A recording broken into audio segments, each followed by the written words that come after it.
This isn't right, the stubbled man argued with the guards. The girl was adopted by the boss. She belongs to me now that he sold her to me. The guards, aware of the adventurer's poor reputation, were uncertain how to handle the situation to prevent a fight.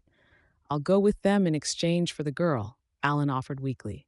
Despite the lack of weapons used by the adventurers, he was still able to stand. Brother Alan, little Ella cried, struggling to escape the adventurer's grip. She ran to Alan, trying to help him up. Don't argue with these kids. Let the boy go with you and forget about the girl, the guard suggested, hoping to avoid violence. With limited guards and poor security in Winsong Town, he felt outmatched. Why would I want this brat? The stubbled man asked. I don't want the money anymore. Return it and forget this, the innkeeper said, feeling guilty after the mention of Hawk Village. He handed back the gold coin. Just like that? You can't back out now, the stubbled man fumed, having planned to keep Ella for himself. Stubble, let's settle this. We'll take the boy and you return the money as a penalty, suggested the adventurer with the hat. He believed it was better to avoid further conflict and make the best of the situation. Yes, Stubble, stop making a scene. Let's take the boy as a laborer, agreed the adventurer guarding the door. He saw potential in Alan's agility for their journey to Beast Ridge. Reluctantly, the stubbled man agreed. Fine, we'll take the boy. Ella, distraught at the thought of separation, pleaded with Alan. She had just found a relative and couldn't bear to lose him. Alan wiped the blood from his mouth and handed Ella all his silver coins. Go find Mr. Carl. Tell him Roy is now a mid-level warrior at Sarah City Warrior Academy. He'll take care of you for Roy's sake. But you, Ella, her eyes red from crying, couldn't accept letting Alan become a laborer. She had relied on him for protection and support. It's okay, I need to go to Beast Ridge for training anyway. I'll be fine.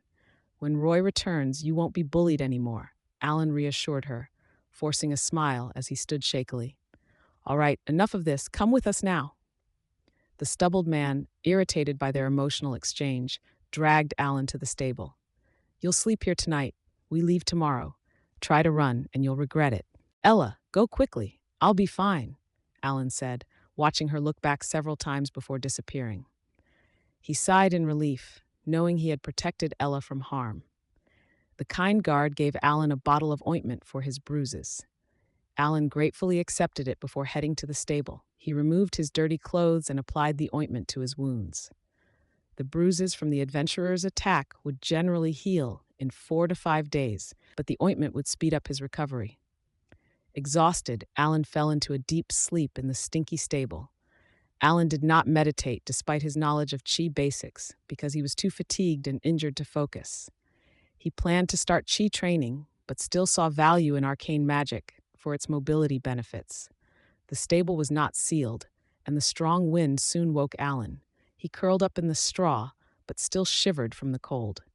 He tried to find warmth in the corner, enduring the chill until dawn.